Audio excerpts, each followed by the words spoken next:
আমাদের সাথে কারো কথা হয় নাই, আমরা এখানে বসা ছিলাম। আমরা তো এইসব লুটপাট করিনি, আমরা কেন করবো? এখানে ওনার 28 বছর আগে শুনেছি মহিলার সাথে ওনার ডিভোর্স হয়ে গেছে। এখানে হচ্ছে আপনার আমরা যেহেতু ইনফরমেশন নিয়ে একদম হচ্ছে এই বাসায় এবং সেনাবাহিনী এবং পুলিশ আমরা হচ্ছে আমাদের তথ্য কিন্তু আমরা জানাইছি, প্রশাসনকে জানানোর পর মিডিয়া ভাইদের সহযোগিতায় আমরা এখানে অবস্থান। এতক্ষণ ভিতরে আপনাদের সঙ্গে কি কথা হলো? আপনারা এখন আমরা এখানে বসা ছিলাম, আমাদের সাথে কারো কথা হয় নাই, আমরা এখানে বসা ছিলাম। কেন বসায় রাখছি এটা আমাদের জানা নাই। আমাদের জাস্ট নাম লিখে রাখছে। আমি বলি আমাদের জাস্ট নাম লিখে রাখছে। আমাদের হচ্ছে আমরা কোন কলেজে পড়ি, কোন বিশ্ববিদ্যালয়ে পড়ি সেটা লিখে রাখছে, আমাদের নাম্বার লিখে দিছে, ঠিকানা রেখে দিছে, এতটুকু। সরকারি বাহিনী আসার আগে আপনারা কেন ঢুকলেন? আমরা তো আপনার সাংবাদিক সহকারে আমরা আপনি যদি পুকুরে নামেন সেইখানেও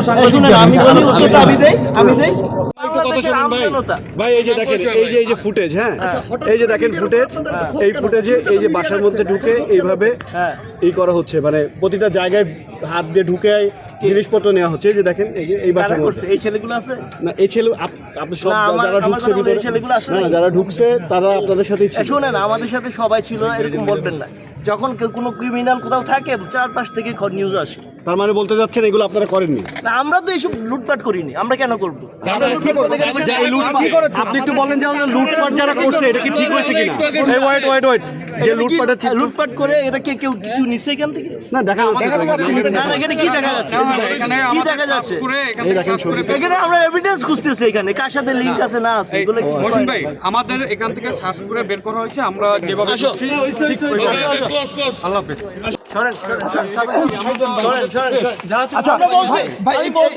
একটু যদি বলে যেতেন কি হলো, কি হলো ভাই, একটু বলে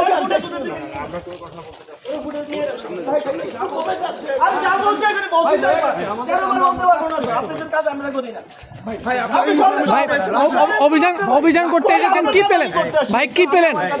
বিপুল পরিমাণ অর্থ পাওয়ার কথা শোনা গিয়েছে, কি পেলেন কি ভেতরে কি পেলেন একটু বলবেন? ভেতরে কি পেলেন একটু বলবেন? আমাদের যাওয়ার সংবাদ পাইছে যে তারা চলে গেছে। আপনারা তো অনেক আগেই ঢুকেছেন, প্রায় 3-4 ঘন্টা যাবত। দাবি ছিল, আমাদের দাবি ছিল যে আমরা এখানে অবস্থান নিয়েছিলাম আওয়ামী লীগের দোষরদেরকে গ্রেপ্তার করতে হবে, এই জন্য আমরা অবস্থান নিয়েছিলাম। আচ্ছা, তো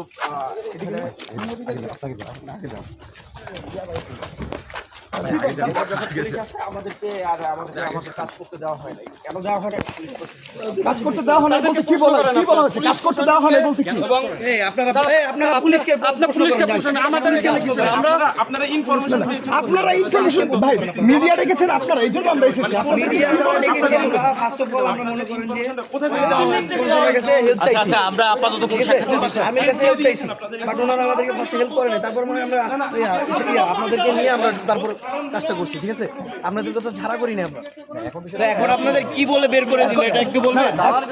আমি নেইবার হিসেবে যতটুকু জানি, আমার প্রতিবেশী, 1 রোড পরেই আমার বাড়ি। না, এখানে ওনার 28 বছর আগে শুনেছি মহিলার সাথে ওনার ডিভোর্স হয়ে গেছে। আর ওই ভদ্রলোক এখানে কোনোদিন আসেনি। 28 বছর আগে ডিভোর্স, এক সময় তার ওয়াইফ ছিল, এতটুকুই জানি। আচ্ছা, এর আগে এই জায়গায় এই ধরনের কোনো অভিযান হয়েছে কিনা? না, এরকম কোনো ঘটনা হয়নি। গতকাল একবার কিছু লোক এসেছিল, শুনেছি, আমি ছিলাম না। আজকে আমি বাইরে থেকে এসে শুনেছি যে এরকম একটা ঘটনা, দেখতে এসেছি। আশেপাশে নেইবারের থেকে শুনে বা কাজের লোকদের কাছ থেকে শুনে জানতে পারলাম যে এই টিমে আমার ওয়াইফের এক্স-ওয়াইফ, ছেলের এক্স-ওয়াইফ 28 বছর আগে ডিভোর্স হয়ে গেছে। এখানে আমার যতটুকু ধারণা, আমি জানি না, আমাকে কেউ বলেনি, আমার যতটুকু ধারণা এই মহিলাদের অনেক প্রপার্টিজ আছে, ব্যবসা প্রতিষ্ঠান আছে। আমার যতটুকু মনে হয় এটার কোনো ইল মোটিভ আছে, তাদের ব্যবসায়িক কোনো দ্বন্দ্ব এই সচ্ছল ছাত্র জনতাকে ব্যবহার করে কেউ চরিতার্থ করতে চাচ্ছে। এই আমাদের যুব সমাজ যারা সমন্বয়ক, এরা তো ছোট বাচ্চা, এরা তো কিছু জানে না, এদেরকে ব্যবহার করেছে কেউটার পিছে আছে, কারো ইল মোটিভ আছে এদেরকে ফ্রেম করার জন্য, আমি নেইবার হিসেবে যতটুকু মনে করি। আচ্ছা, আর বিগত 20 বছর বা 28 বছরের মধ্যে কি তার ছেলে তানভীর ইমাম কি বা তাদের সংশ্লিষ্ট কেউ এসেছে কিনা? জি না, তারা কোনো সময় এখানে আসেনি, আমরা যতটুকু শুনেছি আসেনি, এ বাসায় আসেনি।